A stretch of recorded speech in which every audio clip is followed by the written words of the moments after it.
Met. I'm the president for the Rotary Club of Harrisburg, and I invite you to join us for a traditional luncheon meeting, service on a Monday, or Rotary alternate meeting. Everyone's invited, and that means you. Check out our website or Facebook page for more information. Fellow Rotarians, may I introduce to you, with admiration, David Carmichael.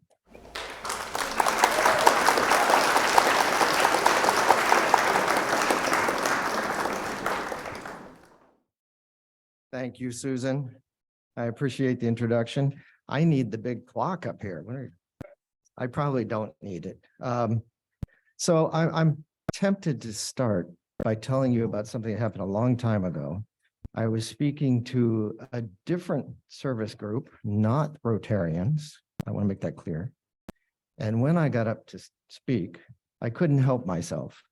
I said, if you don't like listening to me speak, just remember that I had to listen to you sing. Now, I will not say that here. Right? All right.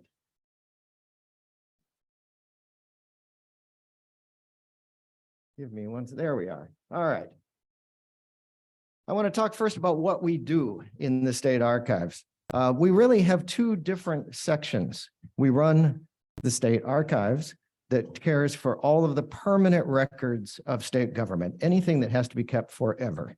We have 250 million documents that date back to the beginning of Pennsylvania up to the last administration, in fact. We have 100 terabytes of digital records already because that's how they're being made. The other thing we do is we run the State Records Center. These are records that have to be kept temporarily by state agencies. There's a law that it has to be kept maybe 2 years or 20 years or 100 years before it can be destroyed. But it doesn't have to be kept in their office. It can be kept in our warehouse. And my Record Center warehouse contains another 750 million documents. So my office cares for 1 billion pieces of paper. I hate paper completely, all right? If you cared for 1 billion pieces, you would hate paper too. Today's focus, though, is on the State Archives. We are 120 years old this year in June.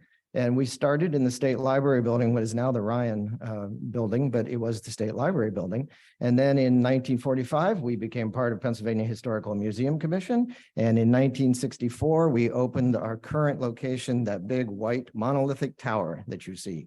Very good example of what the government wanted to project in 1964, the authority, the standoffishness, shall we say. But this is where we're headed, a new projection of how we feel about the public, hopefully a very welcoming projection to the public. We are at 1681 North 6th Street. We picked that particular street address, 1681.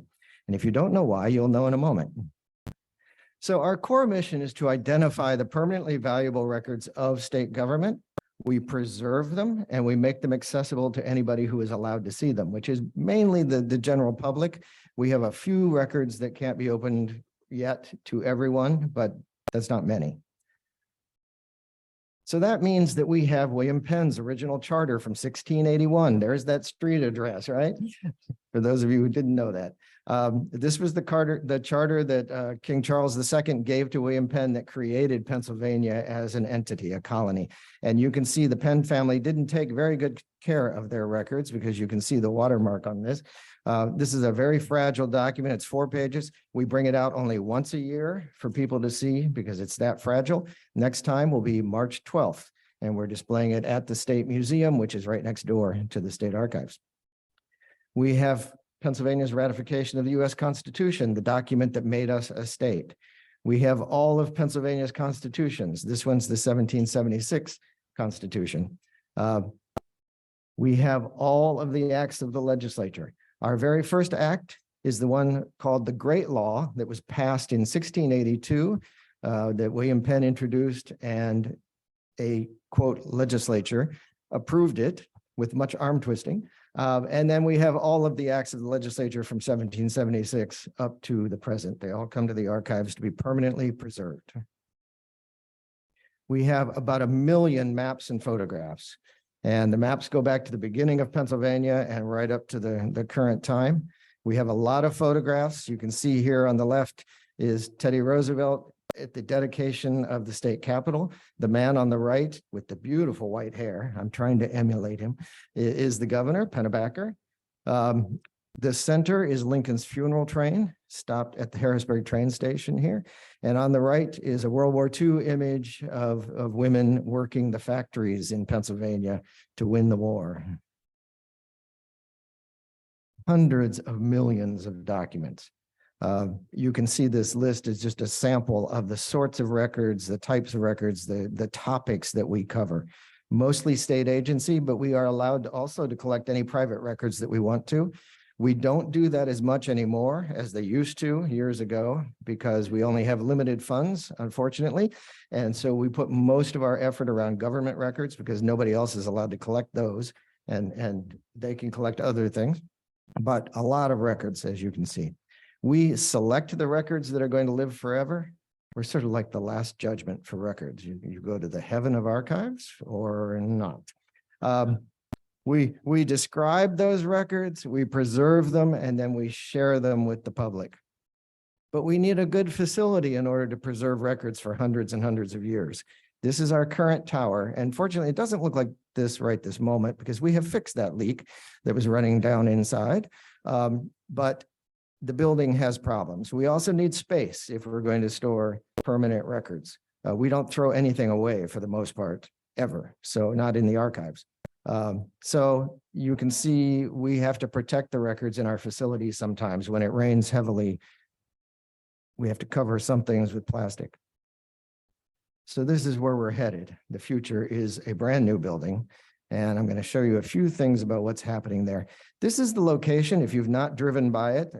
This shows the federal courthouse site, nestling up, touching the corner of the archive site. So we will be right together there. And the building is divided up into 3 segments that I'll talk to you about. The A section is the storage of the records. The B section is where the staff and the public come. C section is where the mechanical units are kept. So this was July of 2020. And this is January of 2023. We are getting very, very close to substantial completion. We are about, what is this now? We're still in January. No, we're in February now. So we're about 2 months from substantial completion. If we make substantial completion this time, which I think we will finally. We've had, I think, 3 substantial completion dates, but now this one's going to stick. We mean this one. So let's look first at the public area over here. And the most important part of the public area is not right there in the blue outline. It's right here in the free parking. So we will have gated parking for our visitors. They'll have to come inside to get the code to let them out. They can get in, they can't get back out unless they have the code. So we're happy about that. This is the renderings. I'm going to show you a couple of renderings of the inside of the building, which is still very much under construction. But as people come in, this is what they're seeing, the welcome desk there. And the far side of that picture is the digital gateway. And it's going to be 2 very large touch screens that people can use to look at information about our records, to see exhibits, all kinds of things will happen there. And this is to the left of the welcome desk is the self-service area. People will be allowed to come in here and just sign in. We have to have people sign in case the fire alarm goes off, but they won't have to register or anything else. They can just come and sit and use the self-service area. Has very comfortable seating, sofas, 20 computers, library books that don't circulate, but can be used inside there. And the ceiling, you'll notice in this picture, looks kind of odd. It is actually based on the border of William Penn's charter. So they have taken that border and they've etched it into the ceiling. And if you look at this construction photo, you can see it's actually turning out to look like William Penn's charter border. I don't know, sometimes I think you have to lie on the floor and squint, but you can see it in this picture. Anyway. And those ring lights that you see in the artist rendering are there, and they actually work. This picture has them turned on. So I'm going to jump over now to the mechanical areas. It takes a lot of sophisticated mechanical equipment to maintain the proper temperature and humidity for all of these records. We only want tolerances of about 2 to 5%. We try to stick close to 2% change in temperature and humidity in a 24-hour period. So there's some big equipment going into this building, as you can see. This is a Munters unit. We have 12 of these little puppies in our building. And until they were craned in, we couldn't close the walls of the building because they had to come in through the walls. They are pretty massive. These are the machines that take all the air and they mix it until it's the right temperature and the right humidity, and then they send it into the storage rooms so that they'll stay the proper temperature and humidity. Our mechanical rooms, fortunately, I have 3 now who will maintain things like this because I don't know anything about mechanical things. But it looks to me like the Starship Enterprise sometimes when you go in there with all this stuff sitting there. But it is very, very sophisticated equipment. This is an early picture. That blue that you're seeing there is insulation, but it was a good way to show you this is where all the mechanicals are kept. None of them are kept over public areas. None of them are kept over storage areas so that nothing can break and leak and dribble down into the storage areas. So there's this sort of mechanical bar that runs along all that blue area there. Now, the other thing we need a lot of for these records is storage. We are, as you saw in the earlier pictures, we have some real storage problems. We have lots of storage in this building, and I'm very happy about that. The main picture there, you're looking down an aisle in our oversized storage. We have so many maps. Not all of them are flat, but many of them are. And this is one aisle of probably 10 or 12 in that room. So just take this and multiply it by a dozen. You get an idea of that room size. And then on the right, you see just our regular storage. Every room has a different color of shelving end cap. This is sort of a visual clue to staff that you're in the correct room. It does work. People remember the colors. So this is what our storage looks like. These are all compact mobile shelving. It's all electronic. So the shelves move, the units move aside so you can get to the right aisle. And there's a lot of storage. And that is to the right of that blue bar. So the blue bar is the mechanicals, and everything to the right, you'll notice no windows back there. That's all the storage. When we built this building, we really wanted to be welcoming to the public. So the front of the building is very much glass and open and sunny. But the back of the building is the storage area. And I told the architects, let's just celebrate the box. We're building a big box to keep all this stuff in. And it's like a safety deposit box. Let's just celebrate the fact that it's a big, massive, safe thing. And I think that's what he did. So right now we are finishing, we're really done now, finally, preparing the collection for move. We had to make certain that every box could survive the move. A lot of these boxes are very, very old. We had to make sure that all of them were barcoded, and we still have to barcode the 55,000 individual shelves that we have in the building. The staff are thrilled that that is coming up starting in about a week. My job is to keep them thrilled about this. So we got all those shelves to barcode so that everything will be logged in the computer. And we hope to begin moving on May 8th. That date could slip a week or two, but I don't think it's going to go much beyond that. It will take us somewhere between 2 and 3 months to move. Moving this archives is the equivalent of moving a 3-bedroom house 78 times.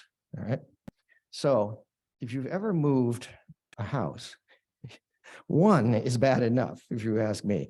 And I told Susan, this is my second state archives. I am never building another one. And the construction itself is bad enough, but the move is traumatic, I will tell you. One thing I do want to mention, though, that you will find very interesting, one of the things we're preparing for our move is the Harrisburg City Archives. A couple of years ago, we entered into an agreement with the city of Harrisburg. We have the legal right to maintain records for municipalities.